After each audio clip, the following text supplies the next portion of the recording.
Rehabilitation হচ্ছে পুনর্বাসন। পুনর্বাসনের উদ্দেশ্যই হলো নাজুক অবস্থা থেকে, অর্থাৎ শারীরিক বা মানসিক, শারীরিক হতে পারে, মানসিক হতে পারে, আর্থিক হতে পারে, খুব খারাপ একটা পর্যায়ে চলে যায় মানুষ, শারীরিকভাবে হোক, যেমন পঙ্গু হয়ে যেতে পারে বা অক্ষম হয়ে যেতে পারে, মানসিকভাবে সে আনসেটেল হয়ে যেতে পারে, বা মানসিক বিকারগ্রস্ত হতে পারে, আর্থিকভাবে তার অবনতি হতে পারে। এই বিষয়গুলো থেকে আবার তাকে একটা যে নর্মাল স্টেটে আনা, একটা স্বাভাবিক পর্যায়ে নিয়ে আসার যে প্রচেষ্টা, যে প্রক্রিয়ার মাধ্যমে হয়, সেটা হচ্ছে পুনর্বাসন, rehabilitation. Purpose: restore function following an illness or injury.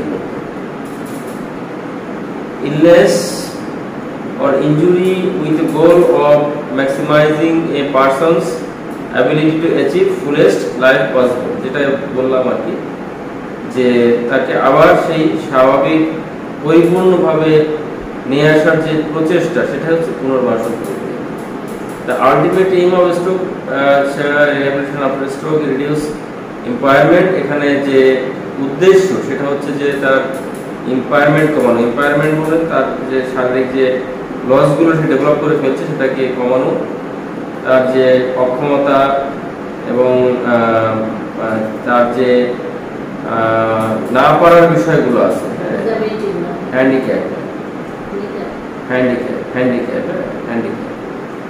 Handicap হচ্ছে যে সামাজিক অংশগ্রহণে তার যে অক্ষমতা, যে তার যে ল্যাকিং আছে, সেই বিষয়টাকে ঠিকঠাক করে বা সেই বিষয়টাকে একটা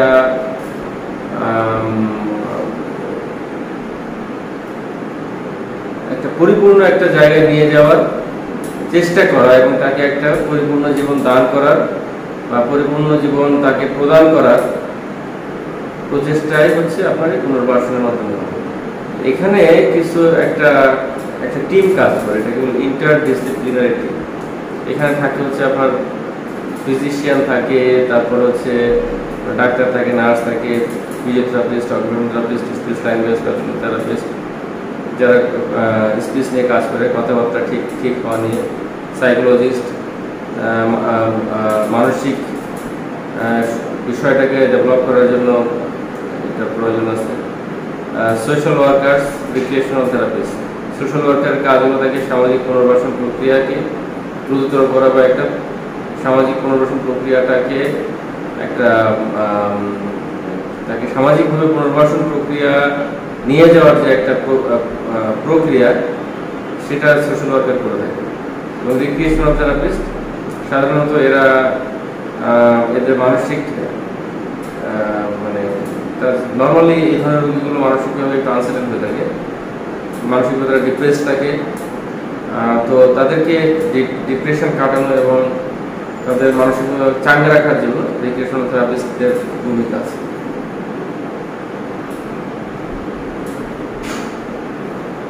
Rehabilitation therapy should start as early as possible. যত দ্রুত সময় শুরু করতে হবে once medical stability is reached, যখন তার মেডিকেল স্ট্যাবিলিটি রিস্ট হবে। হ্যাঁ, মেডিকেল স্ট্যাবিলিটি বলতে সে যেমন অজ্ঞান ছিল, যখন তার জ্ঞান ফিরে আসবে, বা যদি তার হার্টের ফাংশন ঠিক না থাকে, ফাংশনটা নর্মাল হওয়ার পরে, অথবা তার যদি প্রচন্ড জ্বর থাকে, জ্বর চলে যাওয়ার পরে, ওইটা একটা সেটেল পাওয়া, এটাকে মেডিকেল স্ট্যাবিলিটি বলে।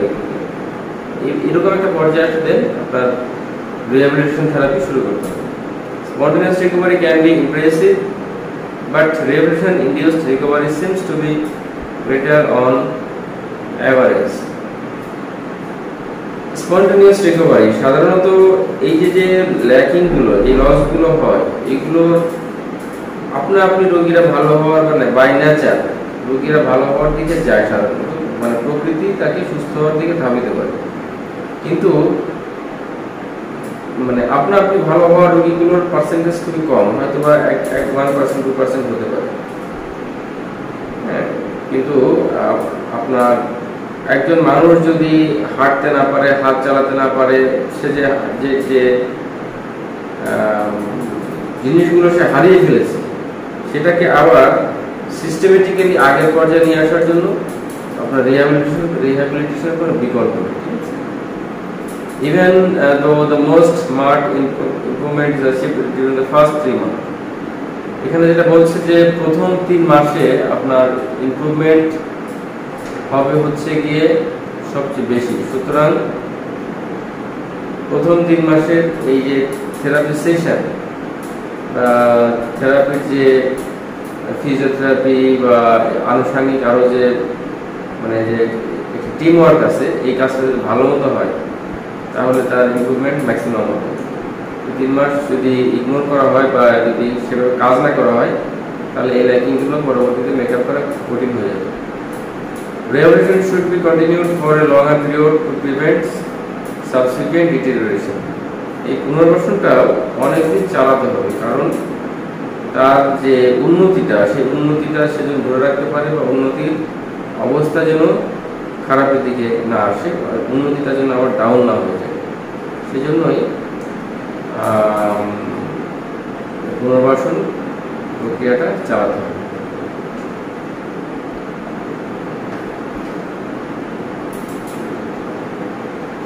অনেকে আছে যে একটু ভালো হলো বাদ দিয়ে দিল বা নিজেরা মানে ভাবে যে এটা তো নিজেরাই করতে পারে, ঠিক আছে, বাট এটা পরে নিজেরাও করা হয় না, তাকে যেভাবে সময় দেওয়া দরকার সেটাও দিতে পারে না।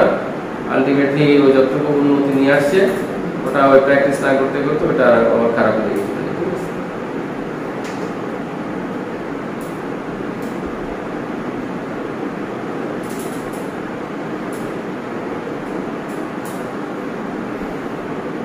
No patient should be exempted from rehabilitation unless he is too ill or too cognitively. এটা কি কন্টিনিউ চলতেছে? সরি, এটা কি কন্টিনিউ চলতেছে? রিহ্যাবিলিটেশনের কি পয়েন্ট আসলে থাকা উচিত, আমাদের কি এগুলো চলছে, বাট মেইন মানে কোর পোরশন আমরা এখন ঢুকি নাই, ঠিক আছে, এগুলো জানতে হবে, এগুলো ইম্পর্টেন্ট আছে, এগুলো জানতে হবে। Treatment program. No patient should be excluded from rehabilitation unless he is too ill or too cognitively devastated to participate in the treatment program. অর্থাৎ এই স্ট্রোক রোগীদেরকে রিহ্যাবিলিটেশন ততদিন পর্যন্ত সিরিয়াসলি চালিয়ে যেতে হবে যতক্ষণ না মনে হয় যে পুনর্বাসন চালিয়ে নেওয়ার মতো শারীরিক সক্ষমতা তার নেই।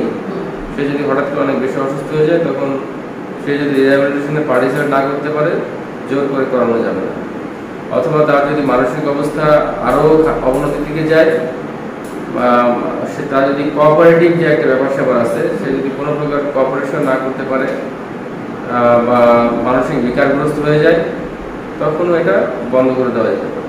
প্রপার পজিশনিং অ্যান্ড আর্লি মানে বন্ধ করে দেওয়া এসেন্স যে ওইগুলোকে ঠিক করতে হবে, ঠিক করে দিলে আবার তাকে পুনর্বাসন আসতে হবে। Proper positioning and early passive range of exercise help to avoid complications at a flaccid stage. যখন স্ট্রোক রোগীরা প্রাথমিক অবস্থায় থাকে, একদম প্রাইমারি অবস্থায় থাকে, যখন আসলে স্ট্রোক করে তার সমস্ত শরীর একটা সাইড পুরোপুরি দুর্বল হয়ে যায়, নড়াচড়া করার কোনো ক্ষমতা থাকে না, তখন প্রপার পজিশনিং বলতে এমনভাবে তাকে মেইনটেইন করা যাতে করে তার জয়েন্ট এবং মাংসপেশিগুলো শক্ত না হয়ে যায়, এবং early passive range of motion, এবং প্রথম দিকে যে তার জয়েন্ট এবং মাংসপেশিগুলোর যে এক্সারসাইজ করিয়ে দেওয়া এটা খুবই গুরুত্ব আছে। হ্যাঁ, এটা করলে এতে করলে কি হবে, এতে করে তার সার্কুলেশনটা ডেভেলপ ভালো থাকবে এবং রোগী সুস্থ হওয়ার দিকে বেশ এগিয়ে যাবে। ফ্লাসিড স্টেজ বলতে যখন সে একেবারে মুভমেন্ট লেস অবস্থায় থাকে, কোনো শক্তি না থাকে, ঠিক আছে। Family members should participate in therapy sessions. Family মেম্বারদেরও এই থেরাপি সেশনে পার্টিসিপেট করতে হবে, কারণ এই ধরনের রোগীদের দিনে 3 থেকে 4 বার প্রতিদিন থেরাপি দেওয়া উচিত প্রথম দিকে। সো কাউকে যদি মানে ক্লিনিক্যালে যদি কেউ অ্যাটেন্ড করে হয়তো একবার করতে পারে, দুবার করতে পারে, এটাই সম্ভব না। সেক্ষেত্রে নিজেদের ফ্যামিলি মেম্বার যারা আছে তারা বিষয়গুলো, বেসিক বিষয়গুলো জেনে সেটা তাকে প্র্যাকটিস করাতে হবে। The family should be referred to community groups that offer psychological support such as stroke clubs at the time of discharge. আচ্ছা, আমাদের এখানে এগুলো এখনো ডেভেলপ হয়নি, বাট কিছু কিছু স্পেশাল গ্রুপ আছে উন্নত দেশে, যেমন স্ট্রোক ক্লাব হতো, যেখানে শুধু স্ট্রোক রোগীরাই সেখানে পার্টিসিপেট করে, তাদের এন্টারটেইনমেন্ট, তাদের কমিউনিকেশন, তাদের ভাব বিনিময়, অর্থাৎ পেশেন্ট এই এই বিষয়গুলো হয়ে থাকে। ঠিক আছে, সো তো ওই যে পেশেন্টটা যখন ইসের থেকে চলে আসলো, হাসপাতাল থেকে ডিসচার্জ হয়ে চলে আসলো, তো সেই পেশেন্টটাকে সাইকোলজিক্যাল সাপোর্ট দেওয়ার জন্য স্ট্রোক ক্লাবে তাকে ইনক্লুড করতে হবে, এবং প্রত্যেক সপ্তাহে প্রতিদিন না হোক অন্তত একদিন, 2 দিন বা 3 দিন ক্যাপাবিলিটি অনুযায়ী তাকে সেখানে অ্যাটেন্ড করাতে হবে। এতে করে সে যখন দেখতে পারবে যে আমার মতো আরো অনেক স্ট্রোক রোগী আছে, এক একজনের অবস্থা এক এক রকম, আমার অবস্থা নয় খারাপ, কিন্তু আর একজন হাঁটতে পারতেছে, আর একজন হাঁটতেছে, আর একজন নাচতেছে, এতে করে তার আশার সঞ্চার হবে, না আমিও সুস্থ হব। ঠিক আছে, এটা একটা বড় বিষয়। বাংলাদেশে এটা অকল্পনীয় বিষয়। আমাদের এখানে এটা বড় কোশ্চেন। ঠিক আছে, এখানে হবে কিনা সেটা বলা যায় না।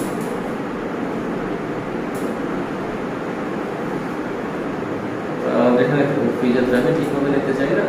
হ্যাঁ, টাকা চিন্তায় তো organise.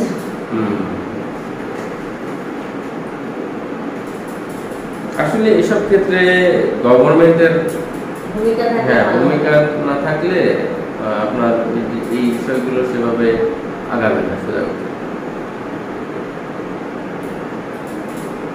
Decrease alertness, attention, poor memory, inability to learn new tasks or follow simple commands. Poor prognosis বলতে এই যে স্ট্রোক রোগী অসুস্থ হয়ে হঠাৎ করে বিছানায় পড়ে গেল, সে বসতে পারে না বা দাঁড়াতে পারছে না, হাঁটতে পারছে না। এখন প্রগনোসিসটা হলো যে তার উন্নতি অর্থাৎ তার ম্যাক্সিমাম উন্নতি অর্জন করার ক্ষেত্রে কি কি অন্তরায় হতে পারে সেই বিষয়টা এখানে বলা হয়েছে। আচ্ছা, ওর প্রগনোসিসের মধ্যে আছে যে ডিক্রিজড অ্যালার্টনেস, ইনঅ্যাটেনশন, পোর মেমরি। যদি রোগীর অ্যালার্টনেস কম থাকে, সবসময় যদি সে ঘুম ভাব থাকে, হ্যাঁ, বা চেতনার অভাব থাকে, ইনঅ্যাটেনশন, তাকে যে কাজগুলো করা হচ্ছে সেদিকে তার যদি মনোযোগ না থাকে, পোর মেমোরি, তার স্মৃতিশক্তি যদি খুবই দুর্বল থাকে, inability to learn new task, নতুন কিছু গ্রহণ করার ক্ষমতা তার যদি না থাকে, অথবা তাকে যে বলা হচ্ছে যে ভাই আপনি হাতটাকে ভাঁজ করেন, হাতটাকে উঁচু করেন, হ্যাঁ, সে বিষয়টা যদি সে কমান্ড ফলো না করতে পারে, এক্ষেত্রে আপনার উন্নতির ঘাটতি থেকে যাবে। ঠিক আছে, উন্নতিটা যেভাবে আশা করা হয় সেভাবে হবে না। সিভিয়ার নেগলেক্ট অর অ্যানোসোগনোসিয়া, এটাকেই আর কি আপনার ইসে বলছে, সিভিয়ার নেগলেক্টটাকে একটা সায়েন্টিফিক ল্যাঙ্গুয়েজে বলছে। সিভিয়ার নেগলেক্ট বলতে আপনি যা করছেন সে এটা আপনাকে করতেই দিতে যাচ্ছে না, সে কোনো পার্টিসিপেটই করে না, কেউ উত্তেজিত হয়ে যায় বললে বলা এই হয়েছে, ঠিক আছে, সে তার কোনো কোঅপারেশন নেই, তাহলে তার ডেভেলপমেন্ট ভালো হবে না। Significant medical problems, cardiovascular. আচ্ছা, সো যাদের হার্টের প্রবলেম আছে তাদের ক্ষেত্রেও আপনার উন্নতি সেভাবে ভালো হওয়ার চান্স কম। ঠিক আছে, কারণ হার্টের সমস্যার কারণে সে বেশি লোড নিতে পারবে না, ঠিক আছে, সে বেশি পরিশ্রম করতে পারবে না। সিরিয়াস ল্যাঙ্গুয়েজ ডিস্টারবেন্স, যদি তার কথাবার্তায় মারাত্মক ধরনের সমস্যা হয়ে থাকে, অর্থাৎ কথা বোঝার ক্ষেত্রে এবং কথা ডেলিভারি দেওয়ার ক্ষেত্রে, এই ক্ষেত্রে যদি তার বড় ধরনের গ্যাপ থেকে থাকে তাহলেও তার উন্নতি ভালো হবে না। কারণ আপনি যেটা তাকে বোঝাতে চাচ্ছেন সে যদি সেটা বুঝতে না পারে এবং সেটা যদি সেটা এক্সপ্রেস না করতে পারে, এই যে গ্যাপটা থেকে যাচ্ছে, আপনার থেরাপিস্ট এবং রোগীর মধ্যে যে গ্যাপটা, আন্ডারস্ট্যান্ডিং এর যে গ্যাপটা, এই কারণে উন্নতি সেভাবে হবে না। Less well defined and economic problem. আচ্ছা, তার যদি আর্থিক সমস্যা থাকে, এই যে অর্থনৈতিক কারণে সে যদি থেরাপিস্টে রেগুলার নিয়মিত না হতে পারে বা ইরেগুলার থাকে বা বড় মানে ইরেগুলারিটিও যদি তার মাত্রা অতিরিক্ত হয়ে যায়, ঠিক আছে, সেসব ক্ষেত্রেও তার উন্নতি ভালো হবে না।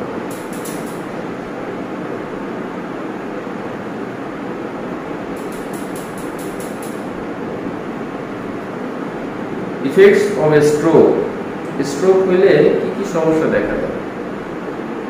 Weakness on the side of the body opposite the side of the brain affected by the stroke. আমরা জানি যে ব্রেনের যে অংশটা স্ট্রোক হয়, রক্তক্ষরণ হয় বা রক্ত চলাচল বন্ধ হয়ে যায়, তার অপোজিট সাইডটা দুর্বল হয়ে যায়, ঠিক আছে। Spasticity, stiffness in muscles, painful muscle spasms. Spasticity, spasticity বলতে স্মুথনেসটা তো থাকে না, মুভমেন্ট বলে তো শক্ত, হ্যাঁ শক্ত, ইজি না, হার্ড, হ্যাঁ এটা হলো আপনার স্পাস্টিসিটি। হ্যাঁ, স্টিফনেস, স্টিফনেসটা হলো যে একটা জয়েন্ট শক্ত হয়ে যাবে, হ্যাঁ জয়েন্ট শক্ত, জয়েন্ট ঠিক মতো মুভ না করে, আস্তে আস্তে ধীরে ধীরে লাগে। হ্যাঁ, স্টিফনেস ইন মাসেলস, অথবা মাসেলটাও শক্ত মনে হয়, মাসেলটা ধরলে মনে হয় কি না আপনার নরম না, শক্ত, এরকম করে আসে হাতটা, আর এটা ঠিক হয় না, যখন নামাজে যায় এভাবেই হয়ে আসে। ওই যে বিষয়, ওই যে আপনার ব্যাকগ্রাউন্ড গুলো চিন্তা করেন, ঠিক মতো অ্যাটেন্ড করেন নাই, বা ওনার কেয়ারার ওনাকে সেই বিষয়টা বোঝে নাই, হতে পারে, হতে পারে তারা ওটাই ব্যাপার, হ্যাঁ সেজন্যই এই ধরনের রোগীদেরকে আপনার রিহ্যাবিলিটেশন সেন্টারে হ্যাঁ 6 মাস 1 বছর পর্যন্ত এনগেজ রাখতে হবে, ঠিক আছে। হ্যাঁ, আপনার প্রতিদিন না হোক অন্তত সপ্তাহে 3 দিন করে হোক তাদেরকে অ্যাটেন্ড করাতে হবে।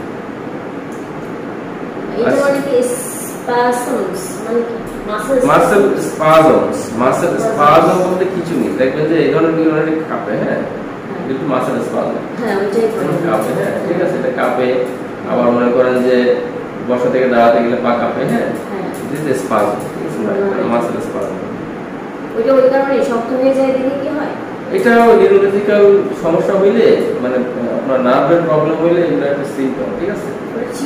বিশেষ করে central nervous system, spinal cord বা ব্রেনে যদি অ্যাটাক হয় সমস্যা হয়, হ্যাঁ হবে। ওই যে এটার সলিউশন হয় যে আপনার রিহ্যাবিলিটেশন, যে এক্সারসাইজের প্যাটার্নগুলো, যে ওটার জন্য ওই স্পাজম কমানোর জন্য যেটা দরকার সেটা যদি ঠিকমতো অ্যাপ্লাই করা হয়, একটু সময় লাগবে, কমে আসবে আস্তে আস্তে, কমে আসে, তাই তো? হ্যাঁ, মানে কমে গিয়েই তো ঠিক হবে, তাই না? ঠিক আছে। Problems with balance or coordination, এদের ব্যালেন্সের সমস্যা থাকে, ভারসাম্যের সমস্যা থাকে, একা একা ঠিক মতো দাঁড়াতে পারে না, দুজন ধরলেও অনেক সময় পড়ে যাওয়ার সম্ভাবনা থাকে, বা একজন ধরলেও অনেক সময় পড়ে যাওয়ার সম্ভাবনা থাকে। কোঅর্ডিনেশন হলো যে সমন্বয়, দুটো পা সমানভাবে চালাতে পারে না, একটা পা ভালো চলবে যেটা ভালো, আর যেটা দুর্বল হয়ে গেছে সেই পাটা ওই পায়ের সাথে সমানভাবে চলবে না, ঠিক আছে। কোঅর্ডিনেশন হাতের ক্ষেত্রে হতে পারে। প্রবলেমস ইউজিং ল্যাঙ্গুয়েজ, কথাবার্তার ক্ষেত্রে এদের সমস্যা তৈরি হয়ে যায়, including having difficulty understanding speech, কথা বোঝার ক্ষেত্রে সমস্যা, writing, অ্যাফাজিয়া, and knowing the right words but having trouble saying them clear, ঠিক আছে। এবং তাদের অ্যাফাজিয়া বলতে মুখ দিয়ে কোনো কথাই বের না হওয়া, ঠিক আছে, মানে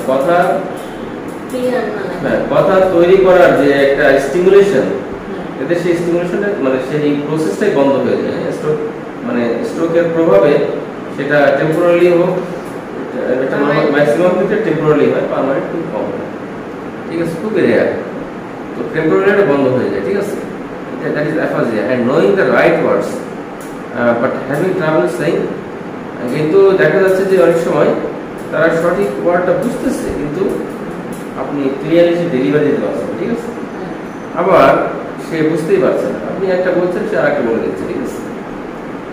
আচ্ছা, being unaware of or ignoring সেন্সেশনস on one side of the body, আছে তার শরীর যে সাইডটা স্ট্রোকের ফলে দুর্বল হয়ে গেছে বা ইনঅ্যাক্টিভ হয়ে গেছে, সে সাইডটাকে ইগনোর করে, ঠিক আছে, অ্যাভয়েড করে। সে মনে করে যে ওই সাইডটা তার নিজের না, ঠিক আছে, ওই সাইডটাকে সে মানে হয়তো সে ভুলেই গেছে ব্যাপারটা, ঠিক আছে।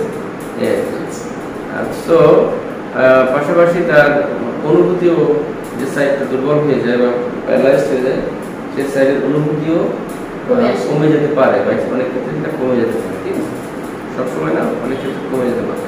স্ট্রোক হচ্ছে একটা মিস্টিরিয়াস ম্যাটার এই সেন্সে যে আপনি 10টা স্ট্রোকের রুগী রাখবেন, এক একজনের প্রেজেন্টেশন এক এক, ঠিক আছে, এক একজনের সমস্যার প্রেজেন্টেশন এক এক, সেই জন্য এটা একটা মিস্টিরিয়াস একটা বিষয়।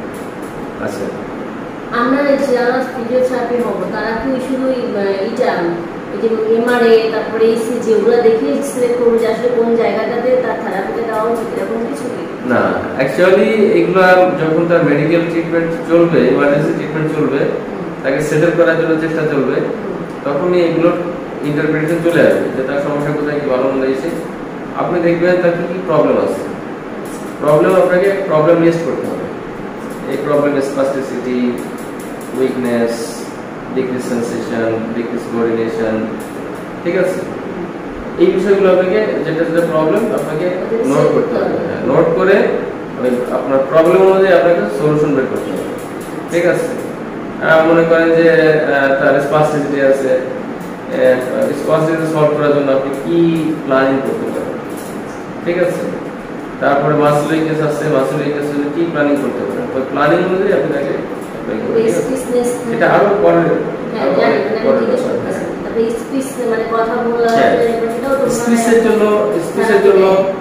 স্পিচ আলাদা একটা স্পেশালাইজড পার্ট, তো এখানে অনেক করতে হবে। হ্যাঁ, অবশ্যই তারাও স্পিচের ওটা আনার জন্য অনেক কায়দা আছে, অনেক ক্যাটাগরি আছে, ঠিক, অনেক প্রসেস আছে, সেই বিষয়টা তো আর আমরা অত জানি না, তাই না। আমাদের হচ্ছে মাসল, তারপর হচ্ছে ইলাস্টিসিটি, এটা কি মুভমেন্টের, এটা ফিজিওথেরাপিস্টদের মেইন কাজ হলো তাকে ফিজিক্যালি ফিট করে দেওয়া, ঠিক আছে, সে যাতে চলাফেরা করতে পারে, হাত পা গুলো ঠিক মতো নাড়াচাড়া করতে পারে, এটা হলো মেইন কাজ, এটা মেইন কাজ। স্পিচের কাজটা হলো স্পিচ থেরাপিস্ট যার কথাটা ঠিক মতো, যদি কথায় ট্রাবল থাকে কথাকে ক্লিয়ার করে দেওয়ার চেষ্টা করা। অকুপেশনাল থেরাপির কাজ হলো একজন লোক হাঁটতে পারছে, কাজ করতে পারছে মোটামুটি, কিন্তু সে যখন লিখতে যাচ্ছে লিখতে পারছে না, আঙুলগুলো সেগুলো জোর পায় না, ঠিক আছে। সেক্ষেত্রে মানে একটা এক্সাম্পল, অনেক এক্সাম্পল আছে। অকুপেশনাল থেরাপিস্টের কাজ হলো যদি লিখতে পারে তার জন্য সেই চেষ্টাটা, সেই প্রসেসটা তাকে দেখিয়ে দেওয়া, বা সেই জিনিসটা তাকে শিখিয়ে দেওয়া, বা সেই যদি কোনো ডিভাইস দরকার, কোনো যদি ম্যাটেরিয়াল দরকার হয় তাকে প্রোভাইড করা, ঠিক আছে। এটা হচ্ছে আপনার অপারেশন থেরাপিস্ট, এগুলো আপনার ভাগ, ঠিক আছে। আচ্ছা, তাহলে আপনার আচ্ছা, pain, numbness or sensation, stroke রোগীদের পেইন একটা কমন বিষয়, ঠিক আছে। প্রথম দিকে উনি পেইনের জন্য আপনি কমপ্লেন করবে না, কিন্তু যখন কিছুদিন চলে যাবে, 1 সপ্তাহ বা 2 সপ্তাহ বা 10 দিন চলে যাবে, তখন সে নড়াচড়া করতে গেলে দেখবেন যে ব্যথা ব্যথা ব্যথা ব্যথা, বা ওকে না বলতে পারলো সে আকারে দিতে বোঝাবে সে ব্যথা পাচ্ছে, ঠিক আছে। এটা positive, this is not negative, ঠিক আছে। তার মানে এই তার সেন্সটা ইমপ্রুভমেন্ট বা সেন্সটা রিকার করবে তার পেইনের সেন্সেশন দিয়ে, ঠিক আছে। আচ্ছা, নামনেস অর সেন্সেশন, নামনেস বলতে যে আপনার অবশ অনুভূতি, ঠিক আছে। বললে আপনি যদি ধরেন সে হয়তো এক্সপ্রেস করবে যে আমি একটু কম বুঝতেছি, ঠিক আছে, এটা একটা বিষয়। অর সেন্সেশন বলতে মানে অ্যাবনর্মাল সেন্সেশন।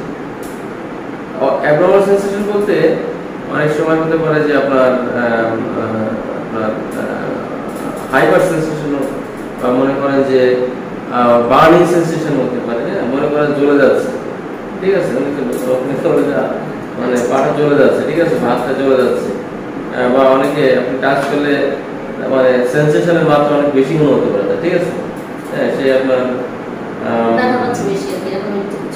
হ্যাঁ মানে নর্মাল এটাতে ভালোটা ধরলে যে যেমন একটা করছে, আবার এটা ধরলে সে হাইপার রিঅ্যাকশন করছে, ঠিক আছে, মানে হাইপার রিঅ্যাকশন করছে।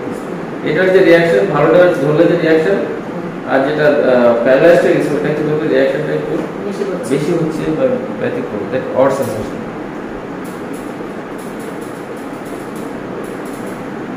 Problems with memory, thinking, attention or learning, ঠিক আছে, তার মেমোরির সমস্যা থাকতে পারে, চিন্তা ভাবনার সমস্যা থাকতে পারে, অ্যাটেনশন এবং লার্নিং এর সমস্যা থাকতে পারে, মনোযোগ দেওয়া, কোনো কিছু শেখা, চিন্তা ভাবনা, তার যে কোনো কিছু মনে রাখা, এগুলো প্রবলেম দেখা যায়।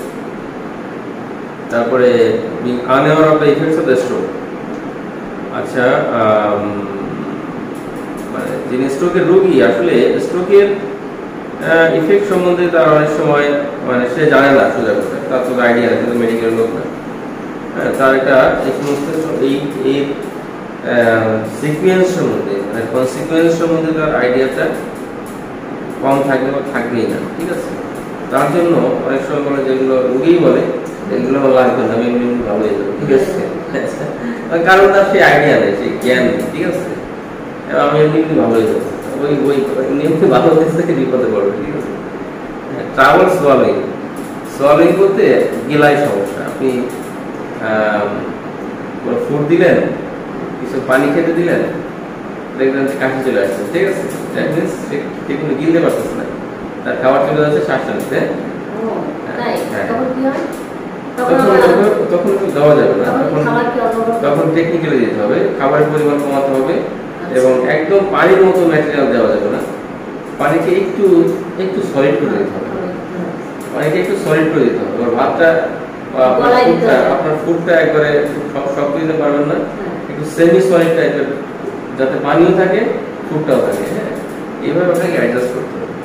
আবার অনেক সময় কিছু আর্টিফিশিয়াল ম্যাটেরিয়াল পাওয়া যায় যেটা শরীরের জন্য হার্মফুল না, পানির মধ্যে দিলে গ্লিসারিন যেমন না, একটা আটা আটা টাইপের, বা মনে করেন যে একটু স্টিকি বা একটু ঘন ঘন ঘন টাইপের, ওরকম পানিটা একটু ঘন টাইপের হয়ে যায়, ঠিক আছে, একটু ঘন ঘন পানি খাওয়ালে মানে একদম নর্মাল পানি চেয়ে এটা কিন্তু কমফোর্ট ফিল করবে।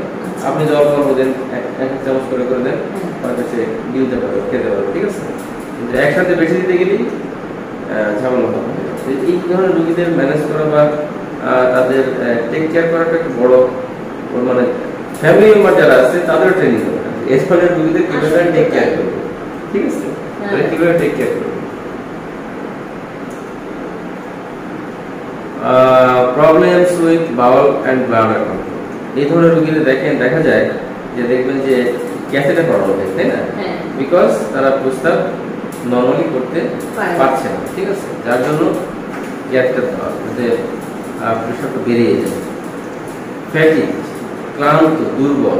একটা স্ট্রোক মানে কি, ব্রেইনটাকে মনে করেন যে একটা 150 কিলোমিটার 200 কিলোমিটার বেগের ঝড় যদি কোনো এলাকায় বয়ে যায় কি হয়, লন্ডভন্ড হয়ে যায় না, ব্রেইনের ফাংশনটাকে মানে ম্যাক্সিমাম ফাংশনটাকে লন্ডভন্ড করে দেয়, ঠিক আছে, ওটা আবার রিকনস্ট্রাকশন হয়, ন্যাচারালি হয়, হ্যাঁ, ন্যাচারালি হয়, সেটা সময় পাবে।